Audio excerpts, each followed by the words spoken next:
All right, welcome. We're coming to you live from our studios in Auckland Park, Johannesburg. Thank you very much for tuning in once again. You, of course, are watching The Week Ahead with myself, Liesl Wilson. And on that note, let's take a look at some of your headlines before we delve into your top stories for today. First up, South Africa records 358 new COVID-19 infections. 24 new deaths have been recorded in the latest 24-hour cycle. Active cases have fallen to well below 17,000.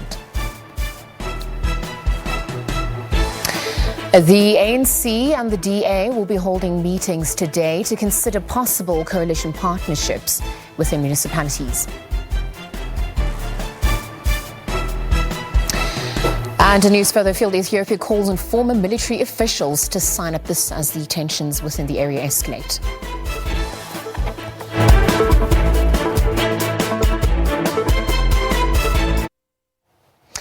As we look at your headlines, your top story today is IFP President Nkosini Hlabisa says the IFP will not form coalitions with the ANC.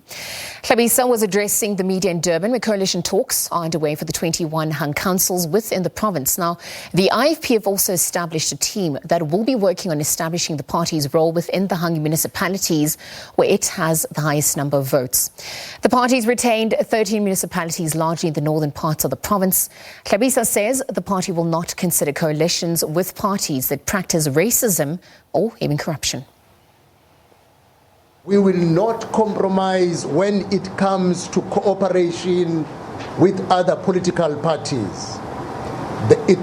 Indeed, there is an unavoidable need for coalition and cooperation necessitated by hung municipalities.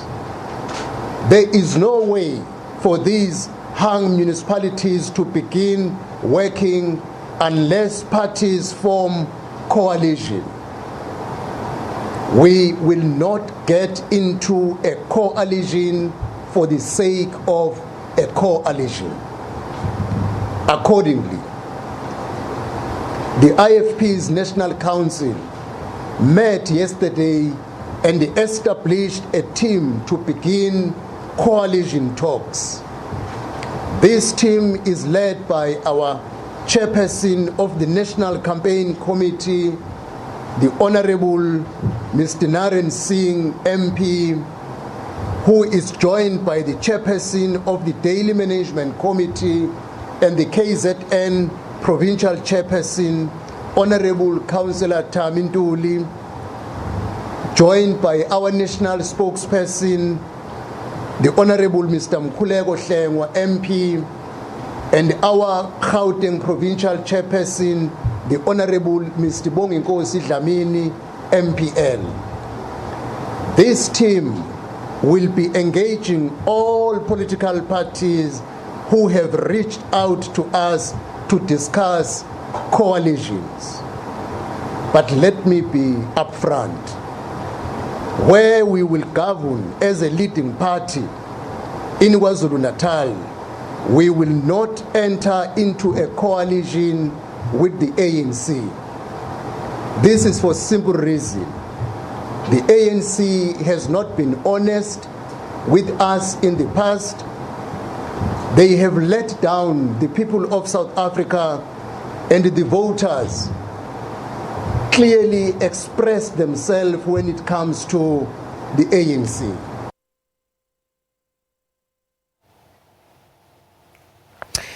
Staying with our election coverage, another top story for this week includes the ANC and the DA will be holding meetings today to consider possible coalition partners within local government.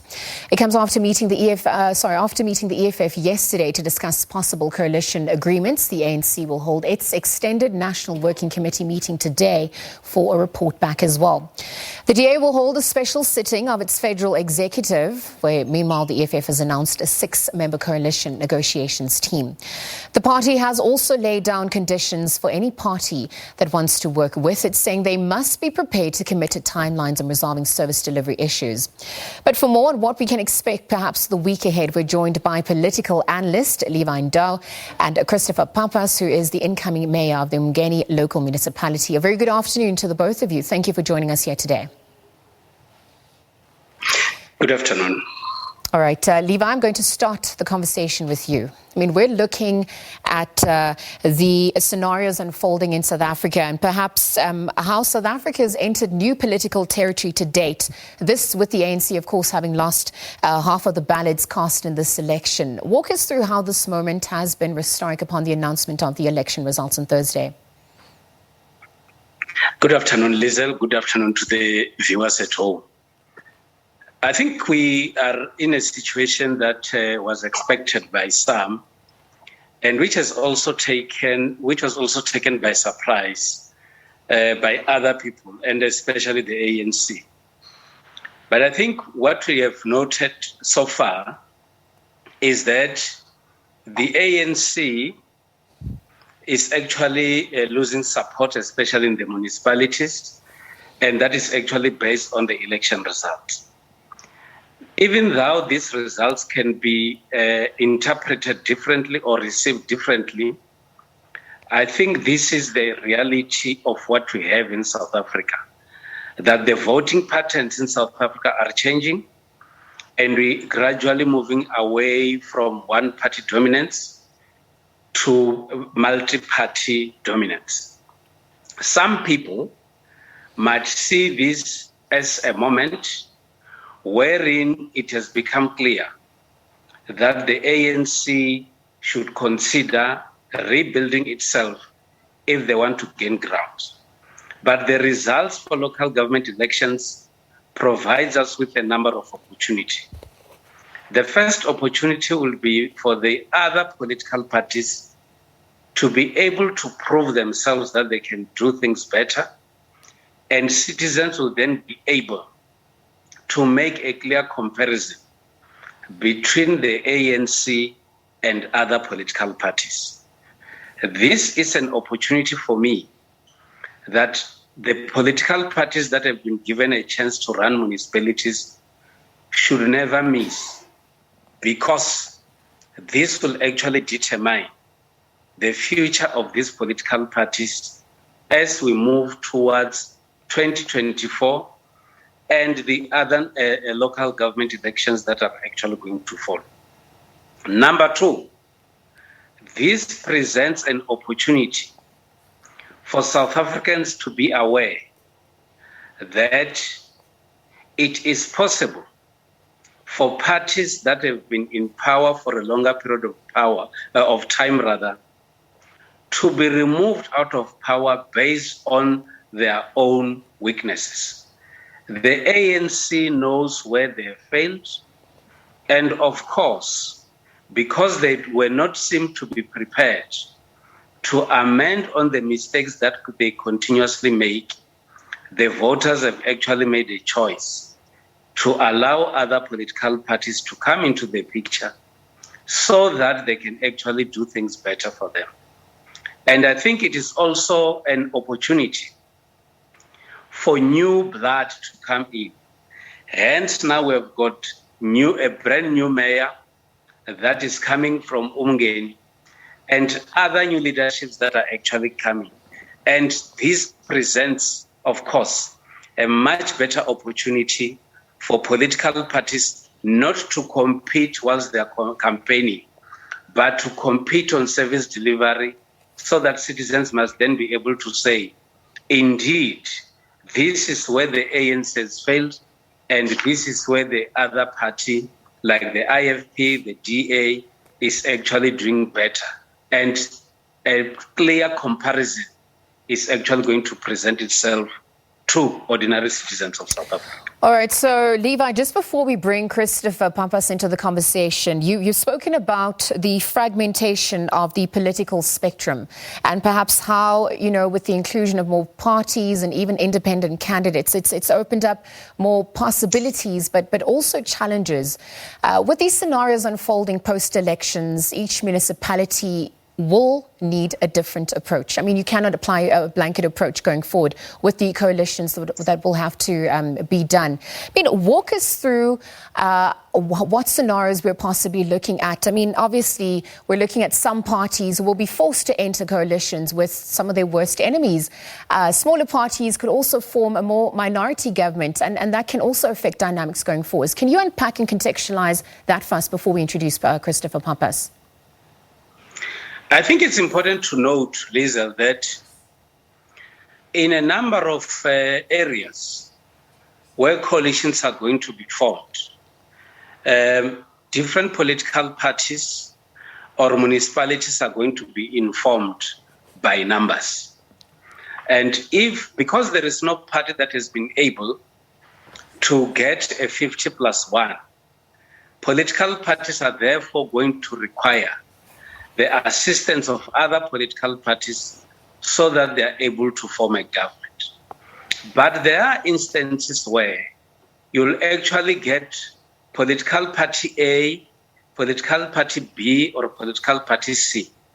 And even though they might go to other smaller parties, they will still not be able to form a coalition. That will then require the two bigger parties to come together or to make a compromise and then ensure that they form a government. What will then be required in this instance would be for the two big parties to be able to put all their differences aside and they actually focus on issues that are a priority to citizens, which indeed is going to be service delivery. It might also then require the parties that are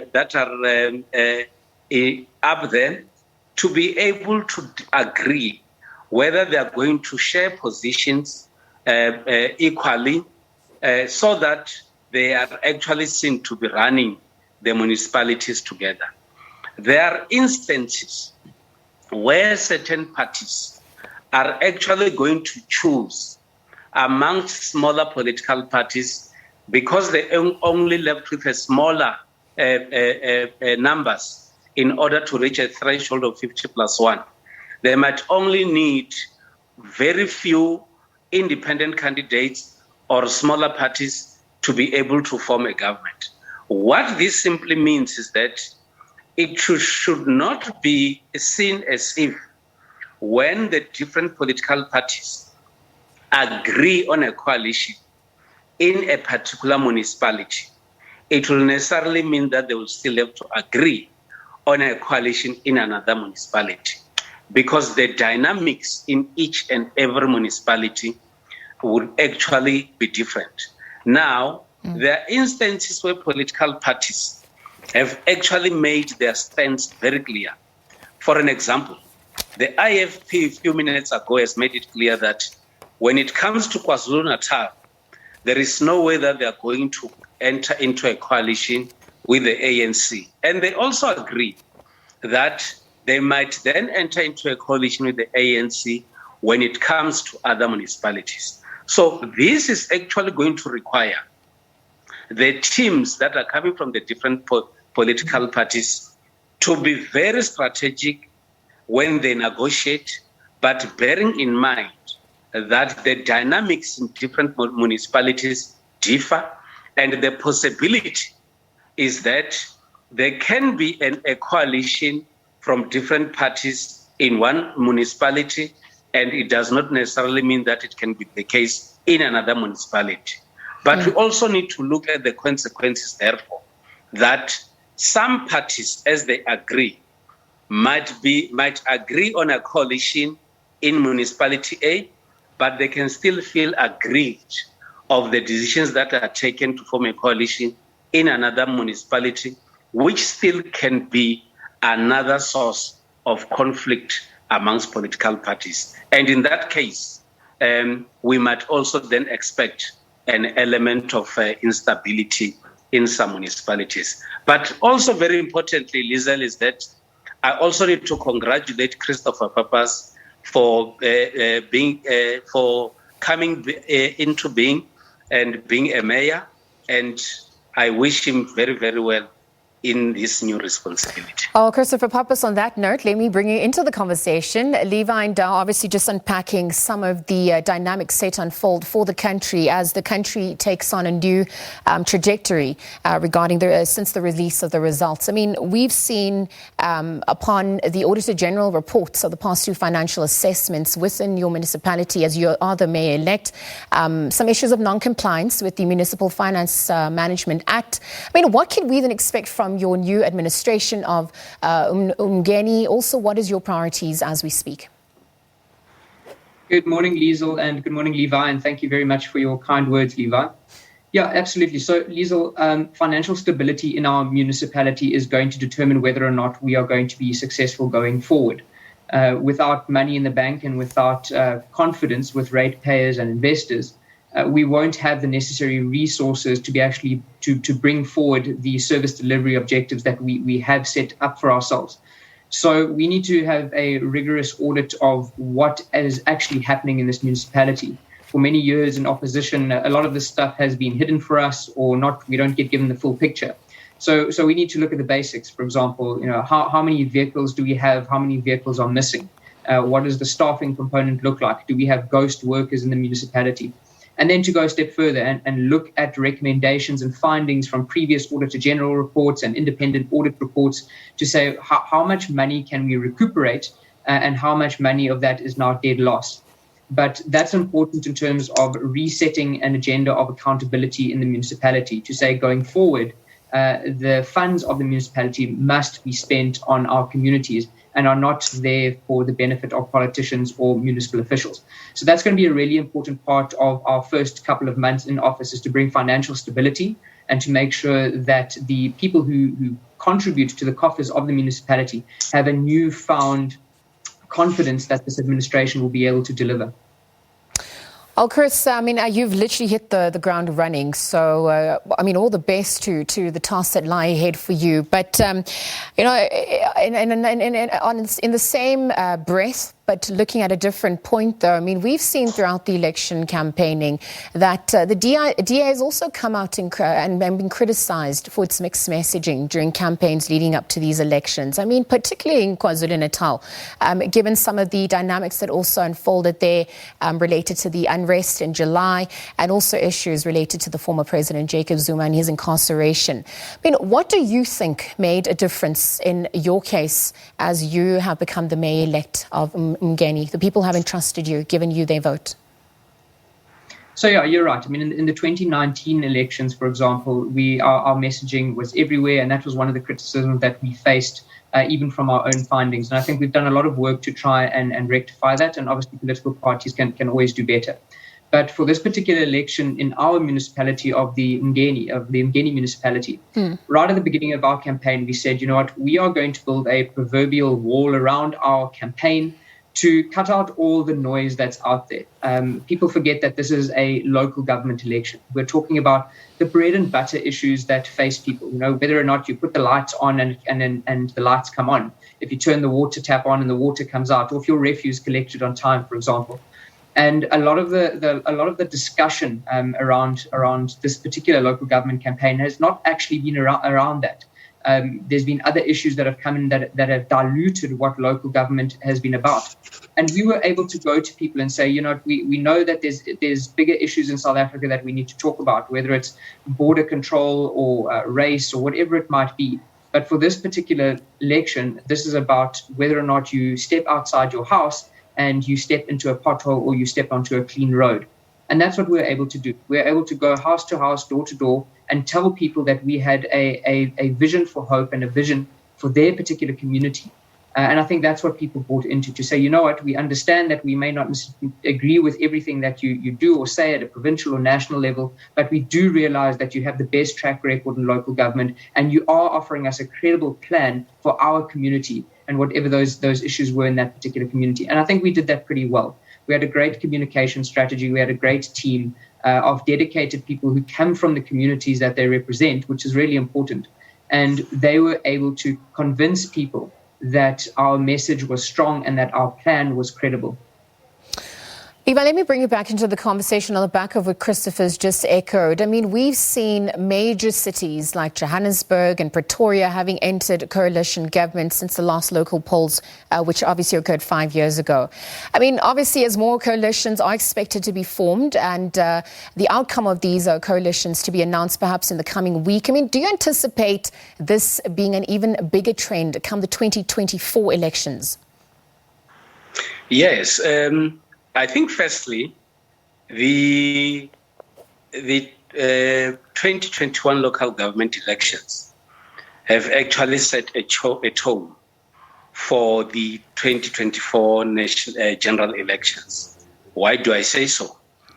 These elections have made the ANC to panic, and also at the same time, these elections have brought a lot of confidence to other political parties that have actually grown. The EFF, which has always been saying that it's a government in waiting, would actually be starting this election machinery from now.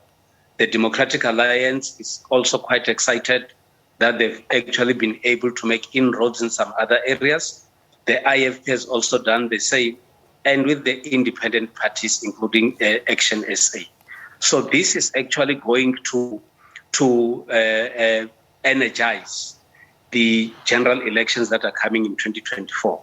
And all parties are always going to be focused towards 2024. But if the performance of the parties would actually be at the same level, it will therefore mean that we're actually heading towards coalition, and not only at local government, but also at provincial level. For an example, if you look at the performance of the different political parties in a province like Gauteng, this is actually telling you that we are actually moving to, there is a possibility of a coalition.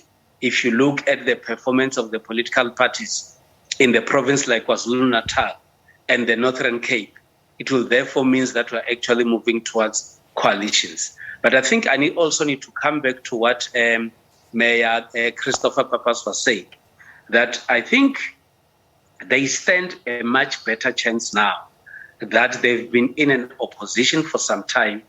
They've been able to identify a number of mistakes that have been committed by those that were in power in the past. All that I think they need to focus on is to deal with the mistakes of the previous administration and ensure that they actually improve and do better. There is a mistake that is committed by a number of political parties when they get into power. They spend a lot of energy checking on the mistakes that other parties did, which I think is not something wrong. But you don't need to focus all your energies on what the previous administration was doing, which was wrong, because you need to focus on what you know best, Christopher, which is to provide issues that relates to bread and butter, which must actually make the citizens happy. And that is an area where I don't expect politicians to lose focus on. Oh, we have run out of time. As always, it's an absolute pleasure having you both on. Political analyst Levi Ndau, Christopher Papas, incoming Mayor Mgeni, local municipality, again joining us for chat on the dynamics set to unfold within the country, within the regions. This on the back of the announcement of the local government elections, which was announced as free and fair by the IEC on Thursday. Let's take a quick ad break. We continue with more news on the other side. We're going to be unpacking the MTBPS, which is set to be taking place on the 11th of November. Chris Gilmore joins us on the other side. Stay tuned.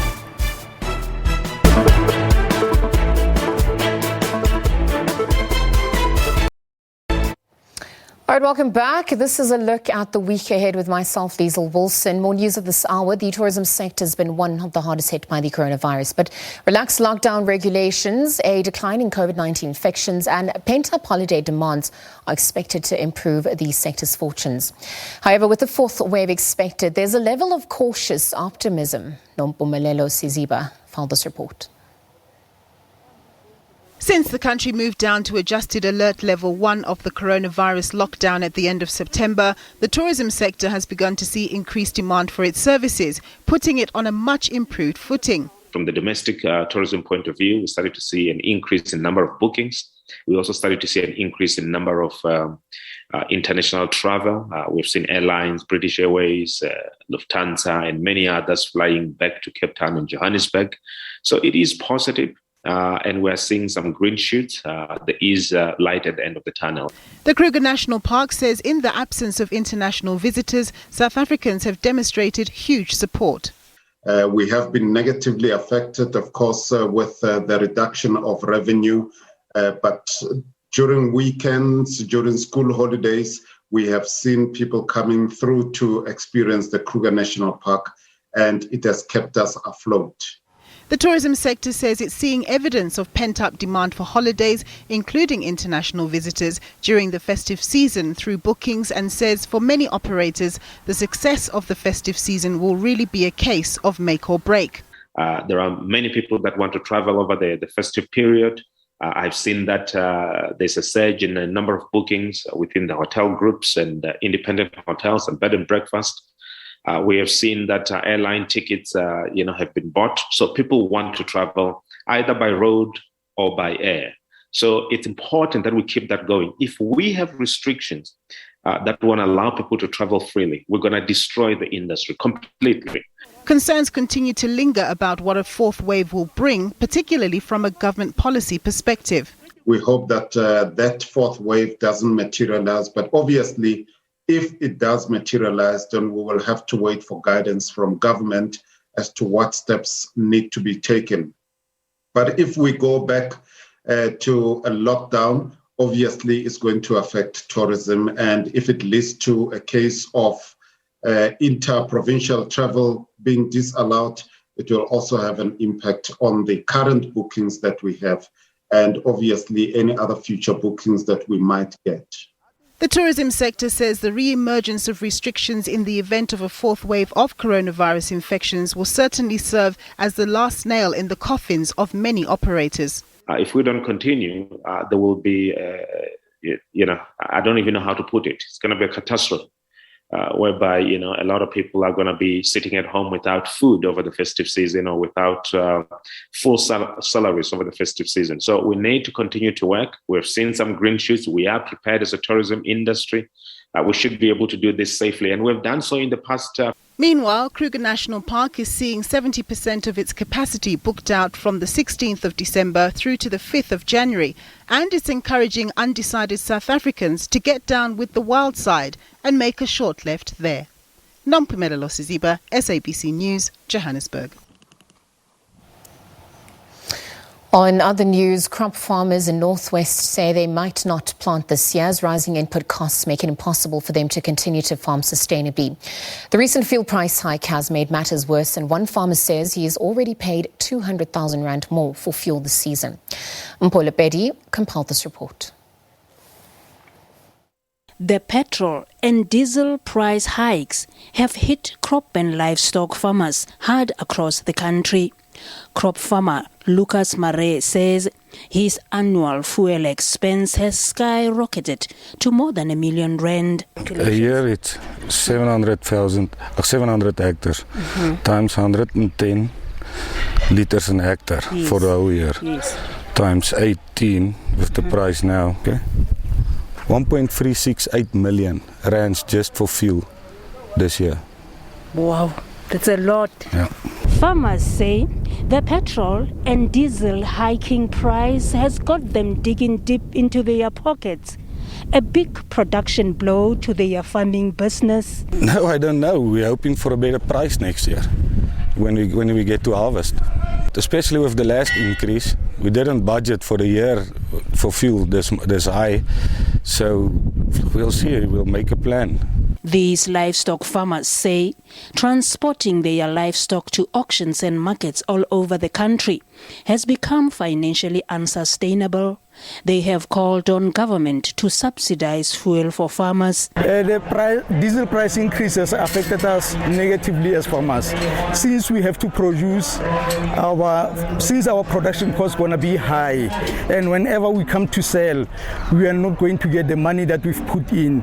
Now we say to government, please consider subsidizing diesel for us small producers and farmers. Nobody care about us. Petrol is too high. Everything is too high. Cost of living is too high. We have nothing to say, we have nothing to do. We can't go anywhere. We are working just for buy pap and water. That's all. The farmers are also concerned that the increase in production costs will affect consumers negatively as food prices will go up. I'm Paul Lipedi, SABC News, Tueful Hook Farm near Zeerust. Well, let's take a quick ad break. More news on the other side. Stay tuned. Informed. Mustafa al-Kadhimi says he has escaped unhurt after an attack on his home in the capital of Baghdad. Officials say his residence was targeted by a drone laden with explosives in an alleged assassination attempt. Officials say at least 6 people from the Prime Minister's security detail were injured, but no one has since claimed responsibility for the attack in an area of the city housing where many government buildings and foreign embassies can be found. Meanwhile, in news closer to home, the situation in Ethiopia is also causing much concern. The United States has ordered non-emergency government employees in Ethiopia to leave due to the armed conflict, civil unrest and also potential shortages there. It comes as Ethiopian ministers and officials have been trying to broker a peaceful resolution to the conflict with the Tigrayan insurgents. While African and Western nations have again called for an immediate ceasefire in Ethiopia after Tigrayan forces claimed to have made advances towards the capital of Addis Ababa. But for more of this, let us bring in our international news editor, Sophie Mukwena. Very good afternoon. Thank you for joining us here on the SABC today. Good afternoon, Lizelle and the viewers. We're looking at news further afield. I want to start off with Iraq. Iraqi Prime Minister Mustafa al-Kadhimi says that he has escaped unharmed after the attack on his home in the capital of Baghdad. What's the latest emerging to date? Has anyone taken responsibility for the attack and has the situation been stabilized? Well, not yet, but the Prime Minister earlier on spoke to the nation and also issued a statement that he is safe, also calling on the nation to be calm and not panic. We know that there has been this tension since the elections in October, where you have the pro-Iranian political group that lost elections and have since called for the recount. And unfortunately, it is not clear whether, even if there was to be a recount, whether these groups will be able to pull it. But clearly we know that Iraq has been very unstable since the invasion of Iraq by the Allied forces, or the forces led by the Americans and the British, as part of the NATO forces. And later the assassination of the death of many people in that country. And of course, since Saddam Hussein's government was toppled, there has been this instability. And that speaks to whether the military can be a solution or invasion. And therefore, other people saying that indeed the military cannot be able to resolve problems of the world. So speaking of which, the question about legitimate representation then also comes to the fore, and the role of the ICC in delivering justice to that region. I mean, what's been the international community's response to date? Well, some countries are still trying their level best to assist Iraq, but clearly it is something that has been left to the Iraqis to resolve. Even though America and UK, they are still trying behind the scenes, and also the fact that you still have people or diplomats representing these foreign countries in Iraq, particularly in that green zone area. But truth be told, Iraq is now a forgotten country in terms of the international community pulling all their might and resources to assist the country to find peace. And that is the problem. When there's a military invasion, when the foreign forces pull out, then you remain with this kind of a disaster where the people of that country don't see eye to eye, and it is very difficult to have peace in that country or the maintenance of peace and the lasting solutions.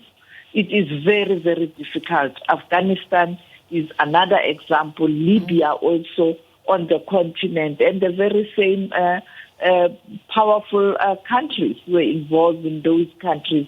Today they've packed their bags, they've left, and now those nations must see to it that they do live in a peaceful country, but it is not going to happen. Well, that, of course, it is a developing story. Speaking of which, another developing story looking 1 year on is the Ethiopia-Tigray conflict, which seems to be no closer to a political solution. And it comes after the Prime Minister sent in troops who've obviously committed or been accused of committing atrocities in an attempt to crush the rebels in the Tigray region. Now, with the situation unfolding there, I mean, it seems to be becoming more and more volatile. The question begs, is Ethiopia and Tigray on the brink of a civil war? Well, this conflict, when you look at the historic perspective, it doesn't start today or last year. It is a long-standing conflict. When a country has got different tribes and religion and norms and values in different regions, you do find a problem where sometimes leaders cannot manage diversity. So Ethiopia, like any other country on the continent with its diversity, you need visionary leadership that can be able to manage diversity. And indeed, Abiy inherited these problems. But perhaps some would come in and say that he is also not able to really manage those diversities. But today, we saw thousands of Ethiopians taking to Meskel Square, where they demonstrated their support in Addis Ababa to the Defense Force and Prime Minister Abiy. And therefore, that is why when you analyze these conflicts, you must really do a proper research, because you can get it completely wrong, thinking that the government is winning while the government is not, or you can think that the rebels are on course to win the fight, as they threatened 5 days ago that in 5 days they will be in Addis Ababa. It's not happening. You have thousands of Ethiopians supporting the Defense Force and Prime Minister Abiy. That is why it is important to get all sides of the story before arriving at any conclusion. But unfortunately, because sometimes access to both sides is a problem, and it becomes difficult for media to really understand what is happening, and you end up following the trend of people who leave the country, go overseas in these institutions and analyze the situation back home across the Atlantic or across the other territory.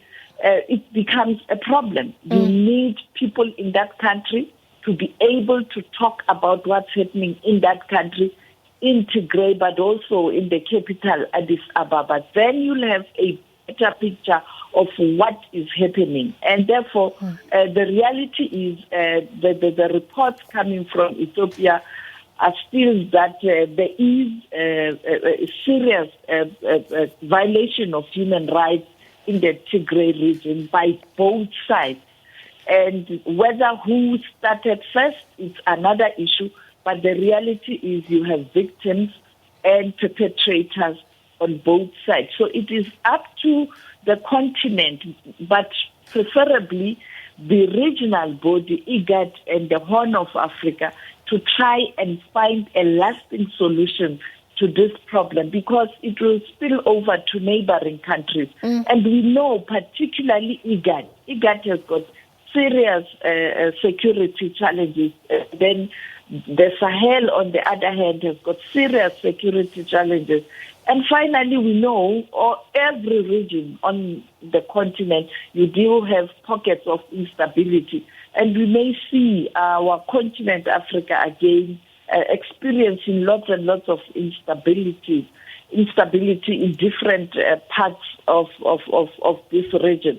And therefore it is important that perhaps the AU and those who are able to be involved in these negotiations to find a solution and to ensure that the vision of silencing the gun on the continent, it is indeed achieved. But with these kinds of pockets of conflict and internal civil war, it is very difficult.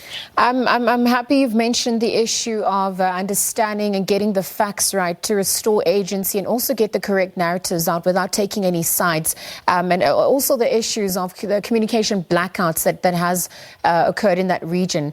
I think a point you've also just alluded to speaks to the response of the international community, including the African Union, towards this crisis in Ethiopia. I mean, many of the view that it's neglected its role, in regards to what's happened. I mean, it's also failed to perhaps construct a useful framework for peace in that region. What's your thoughts on their response to date?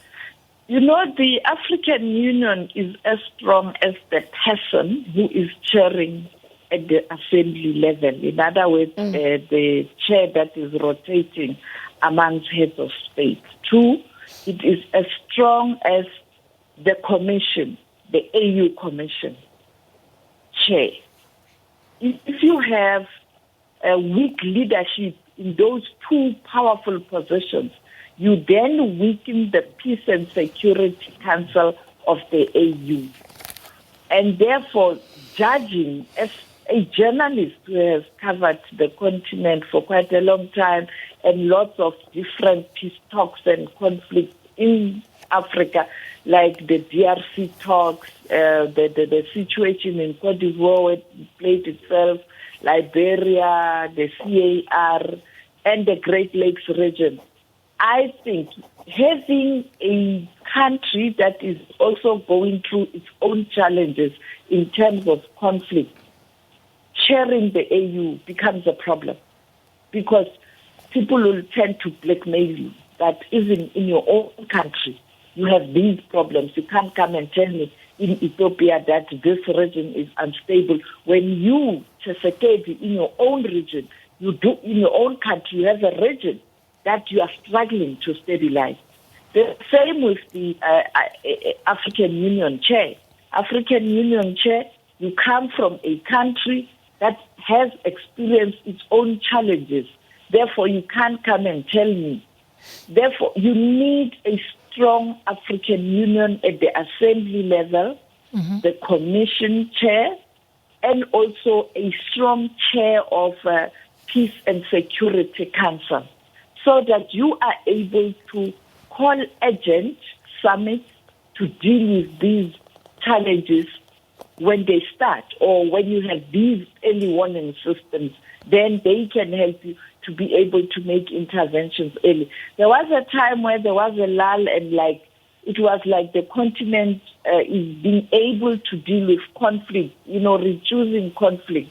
But it looks like we are going back to those years of coups. I mean, this year, how many countries, how many leaders were toppled, by military? And therefore, it's a problem. You need a strong continental body, but above all, a strong regional body. I want to conclude this conversation by perhaps highlighting the fate of the Prime Minister, particularly on the back of his Nobel Peace Prize. I mean, many of the view that if the leadership stays the current course, the country is headed for a collapse. We're also obviously looking at how the regime hangs in a precarious balance as well. You've spoken about the multi-ethnic country. It's got a long history of inter-ethnic conflict and violence and resentment that's built up over the years to reach this crisis point. I mean, what's been reflected on his legacy, particularly as his Nobel Peace Prize also drew criticism upon him receiving it? Well, you know that many people were singing praises when he received the prize, and particularly a young person on the continent. I mean, people have been saying we need young leaders on the continent so that they can do things differently, focus on development. Because if a country is developed and its citizens are happy, you are able to manage conflict and differences and diversities. But if one region is rich, the other region is poor, opportunism will play itself in those regions where you have the challenges of poverty and, people who are disillusioned. They will take arms. And therefore, there was hope that him being a young person who has been involved in peacekeeping missions on the continent, he will be able to put together Ethiopia. He did manage, he did well in the capital city and neighboring countries and stabilizing the country in terms of economic fortunes. But this problem, the issue of ethnicity and diversity, it is what has destroyed this continent. And all the conflict, when you look at conflict on the continent, even Sudan, you had a region like Darfur that was neglected and people died there, genocides and everything, while Khartoum was taken care of. Now things have changed. You had countries in the Great Lakes region where diversity was the main cause, and you look at the Rwandan genocide, the Tutsis, and the other group fighting, and then the international community not really playing an independent role in bringing together the Tutsi and the Hutu together. But unfortunately, the same is happening in Ethiopia. He has tried his level best, but now maybe as a human being, in some areas he also erred. And I think that's where the AU in particular and the regional body, IGAD and Horn of Africa, were supposed to come in and assist the leadership of Ethiopia to try and find inclusive solutions. Now, this is where we are now, and it is very difficult now to point out exactly in terms of what needs to happen now, because now both sides have committed human rights violations. Because in a war situation, there is no way, whether it is people who started the war, who were attacked, where you can't finally get caught in violation of human rights, because as you push back, you fight, there will be casualties in terms of ordinary innocent citizens. So this is where Ethiopia is now. And let's hope the African Union, remember in January, we're counting 2 months now, or towards the end of January, the Heads of State Summit that is supposed to be in Addis Ababa. I don't know whether this time around it will be in person or it will be a hybrid or virtual. Let's hope this issue will be high on the agenda. But for now, I think I agree with Africans who are very disappointed that it looks like the AU has been found wanting. It doesn't look like the AU has been found wanting, including IGAD and the Horn of Africa. They have been found wanting. Last week, on Friday, only the Security Council came up with a statement. Yeah. But these people who are close to Ethiopia, there's not much. Well, it is a developing story, and obviously lots to be unpacked and monitored as events unfold there. I want to thank you for your time, international news editor Sophie Mukwena, giving us an update on what is transpiring currently in Iraq and Ethiopia. We're going to take a quick ad break and continue on the other side of this. Do stay tuned.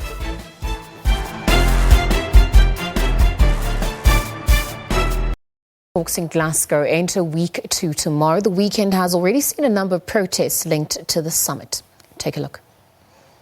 1, 2, 3, 4.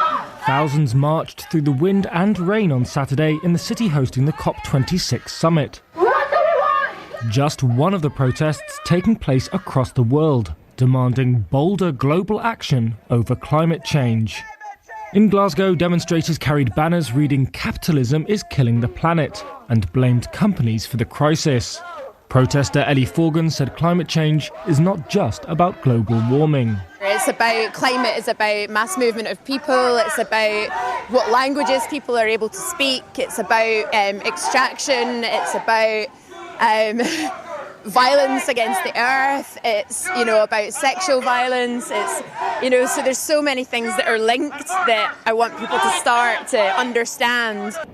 In the UK capital, London, Katia Ramirez was among those taken to the streets. I think it's been a lot of talking about changes needed and this and that, but nothing happens. So I think we're just fed up. But Britain was not the only site of action. In Brussels, activists from Extinction Rebellion blocked a main street. A giant red earth was rolled through South Korea's capital, symbolising the burning planet. Back in Glasgow, Ugandan climate activist Vanessa Nakate, speaking at a COP26 news conference, praised protesters. Change is really on the streets. Change is what is happening outside, what young people are doing with the organising and mobilising of the climate strikes. A week of government speeches and pledges has included promises to phase out coal, slash methane emissions and reduce deforestation. But activists are sceptical about whether there's genuine political will. Campaigners and pressure groups say they've been underwhelmed by the commitments so far, many of which are voluntary, exclude the biggest polluters, or set deadlines decades away. Well, that's all we have time for today. It's where we're going to leave it for you today. As always, it has been an absolute pleasure. Do have a safe week. Until next time, for myself, Liesl Wilson and the team, it is goodbye for now.